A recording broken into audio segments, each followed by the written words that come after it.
Hello.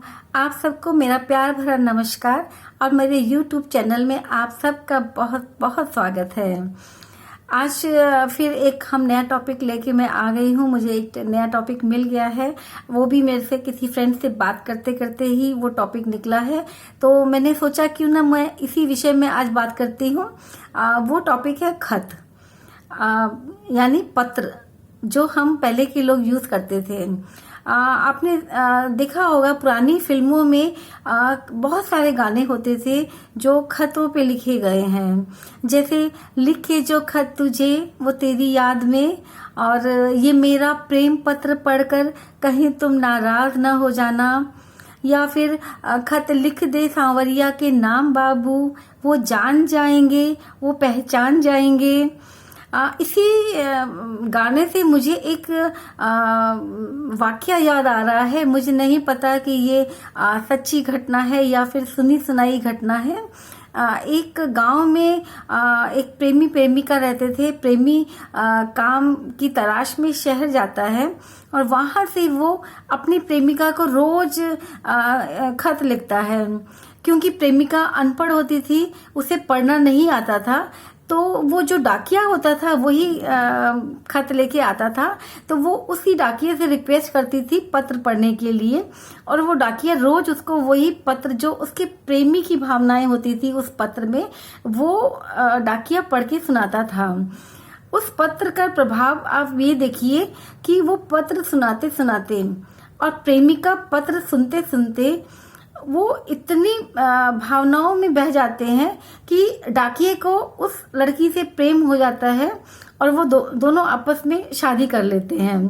तो पत्रों का इतना महत्व होता है, उसके अंदर में इतनी भावनाएं होती है। ये तो खैर रहा अजीबो गरीबो पत्रों की दुनिया। पहले के जमाने में अपने मन के विचारों को व्यक्त करने का ये बहुत ही आसान और बहुत ही महत्वपूर्ण जरिया हुआ करता था।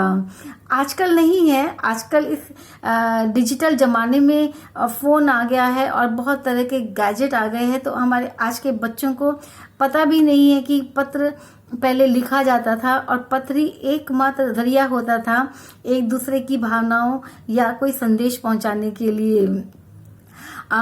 लेकिन आप देखिए, उस पत्रों के माध्यम से जो हमको संदेश मिलते थे उसका एक अलग ही आनंद होता था। मुझे नहीं लगता कि उस जमाने के कोई भी लोग होंगे जिन्होंने या तो पत्र ना लिखा हो या पत्रों का बेसब्री से इंतजार नहीं किया हो। मैंने भी बहुत पत्र लिखे हैं और पत्रों का मैंने बेसब्री से इंतजार भी बहुत किया है। ये अपनी भावनाओं को प्रकट करने का बहुत ही खूबसूरत तरीका हुआ करता था। स्कूलों में आज भी पत्र लेखन का एक विषय है जो बच्चों को पढ़ाया जाता है, उनको सिखाया जाता है कि पत्र कैसे लिखा जाता है। तो इतना ये महत्वपूर्ण होता था पत्र लेखन।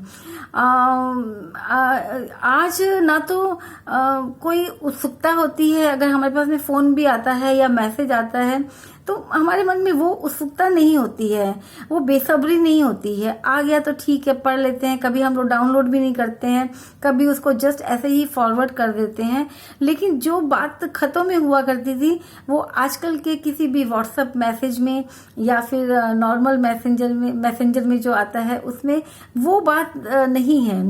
आपको याद होगा कि पंडित नेहरू की भी एक किताब छपी थी, पिता के पत्र पुत्री के नाम, जो उन्होंने जब वो जेल में थे तब उन्होंने इंदिरा गांधी को पत्र लिखे थे। उस किताब को आज भी लोग बहुत चाव से पढ़ते हैं और कई लोगों का वो प्रेरणा स्रोत बनी है वो बुक। महात्मा गांधी को कौन नहीं जानता है। महात्मा गांधी का नाम ही अपने आप में काफी था। दुनिया भर से लोग उन्हें खत लिखते थे और उसमें एड्रेस में सिर्फ महात्मा गांधी इंडिया लिखते थे और उनके पास पत्र पहुंच जाता था और गांधी जी उन सबका जवाब भी देते थे। तो पत्र इतने इम्पोर्टेंट हुआ करते थे उस समय में। आज भले ही उसका महत्व कुछ कम हो गया हो, लेकिन आज भी खत्म बिल्कुल नहीं हुआ है। दूर दराज के प्रांतों में आज भी लोग एक दूसरे को खत लिखते हैं, चिट्ठी लिखते हैं, पत्र लिखते हैं।